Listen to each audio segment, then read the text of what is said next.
Saudi আরব জেদ্দায় আল বালাদে প্রবাসী বাংলাদেশি মালিকানাধীন প্রতিষ্ঠান রাহামা টেলিকম আয়োজন করেছে ইফতার ও দোয়া মাহফিলের।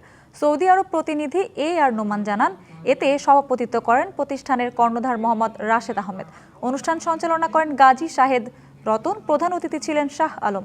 বিশেষ মেহমান ছিলেন রাসেল জয়, রানা বোরহানউদ্দিন, মারুফ, হারুন, মাসুদ, ফিরোজ সহ অনেকে। মোবাইল ফোনের চাহিদা তুঙ্গে থাকায় বাংলাদেশি তরুণ উদ্যোক্তারা ঝুঁকেছেন এই ব্যবসায়। তারই ধারাবাহিকতায় রাহামা টেলিকমের প্রতিষ্ঠা। উদ্যোক্তা বলেন, সাশ্রয়ী মূল্যে মানসম্পন্ন ডিভাইস ক্রেতার কাছে পৌঁছে দেওয়াই তাদের লক্ষ্য। প্রতি বছরের মতো এবারও প্রতিষ্ঠানে কর্মরত শ্রমিকদের সম্মানে ইফতারের আয়োজন বলে জানান তিনি।